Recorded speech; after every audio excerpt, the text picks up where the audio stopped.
Hello mga bossing! Welcome back to my channel. Kayo po ba mga bossing ko ay isa sa mga mahilig sa mga pampaswerte?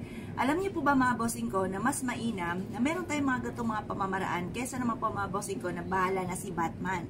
Kasi alam niyo po ba, once na meron kang ganito, mas magiging porsigido ka sa bawat araw na kumilos, mas nagiging positive ka mga bossing. Kaysa naman po sa kapag wala ka mga ganito, nagiging nega ka, nasa isipan mo panay pangit, yung mga ganun mga bossing, na panay hirap, puro paghihirap na lang, panay daing ng daing mga bossing. Once na ikaw ay naniniwala sa mga pampaswerte, parang sa mga bawat araw, ikaw ay nagiging porsigidong kumilos at nagiging masaya ang inyong kalooban na maganda po yan dahil ikaw po ay makaka-attract ng positibo. At ikaw po ay naniniwala na hindi laging ganito ang takbo na aking pamumuhay, iyaman din ako at magiging matagumpay na napakaganda na nagiging positibo nga po kayo. Kapag po gano'n naman mga bossing ko ay higit kang makaka-attract ng swerte mga bossing. At sa mga bawat araw na dumadaan, yun nga po yung maluwag sa inyong kalooban, yun po ay kagandahan din, hindi ka magiging sakitin, hindi mauwi sa depression ng problema mong pinagdadaanan. Diba mga bossing, napakaganda. Ngayon po mga bossing, dahil nga po ngayong buwan ng Agosto ay may ghost month at tinatawag, may na mga bossing ko na alam nyo po ito upang sa ganun, mas higit kayo na maka-attract ng swerte, mas maging masagana ang pamumuhay. Unang-una, kagaya na nabanggit ko sa usapin ng bigas mga bossing. Dapat ang ating pong bigas mga bossing ko ay alam natin ang mga tamang pagsandok po nito. At ganoon dituturo ko sa inyo po lahat mga bossing ko sa usapin ng bigas po tayo. Bago sumapit ang buwan ng Setyembre, mainam na magawa nyo po ito upang sa ganun, mas higit kayo na maka-attract ng swerte. Meron ako mga bossing or marami ako mga bossing na minumuntik-muntik na, napakaganda daw po dahil nag-pump sa YouTube, mga bossing ko, yung ating channel. Kaya yung sila po ay negatibong tao, naging positibo po sila sa araw-araw na yung panonood sa atin, mga bossing. Yan.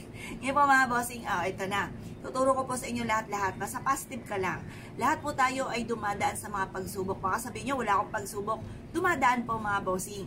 Pero yung mga pagsubok na yan ay pinagdadaanan lamang at hindi natin tinatambayan mga bossing. Kasi pasok dito, lampas dito mga bossing. Kumbaga, solusyon ka agad. Ako rin yung tipo ng tao na ayoko ng sisi ng sisi. Lalo na yan na yung problema, tapos magsisisihan pa. Ayaw ng ganon. Solusyon ka agad.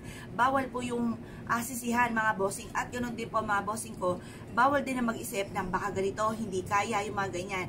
Meron ako dito, isa sa mga angel ko na laging salitain hindi kaya. Pero ngayon, nabago na ang kanyang pananaw sa buhay. Sabi ko, di ba tao ka din? Ba't sila nakaya nila yung ibang tao na kaya nila, tao ka din? Bakit hindi mo kaya? Kaya yan, lahat kaya. Walang imposible mga bossing. Lalo-lalo na positive lamang at nasa isipan po ninyo na kaya po ninyo yan, magiging kaya ang lahat kahit anumang mga pagsubok. Ngayon po mga bossing, eto na ang bigas, ang daming dagdag. Pero syempre mga bossing, parang step by step, para makumbinsi ko kayo na gawin po ito mga bossing. Kaya step by step, sinasabi po natin, kaya mas mainam na meron tayong mga ganito mga pamamaraan. Ngayon, usapin ng bigas. Kapag po ikaw mga bossing ko, isasandok ng bigas, kailangan, pagtapos yung magsandok, kung ilang gatang mo yan, mga bossing ko, magtatapon ka. Ito para sa kasaganahan. Ganon, hindi panakto lang para sa inyo. Pagtapos, kapag nagsandok ka, hindi lang basta nakashoot sa bigasan. Yan po, ikakaldokin nyo. Kailangan, iiwanan nyo yung bigasan ninyo na ang pangkaldok ay apaw-apaw po siya para apaw-apaw ang blessing. Ganoon di pa mga bossing ko, yung pinaghugasan ng bigas, diba? Ilang beses po ba kayo naghuhugas ng bigas? Sa amin po mga bossing ko ay 3.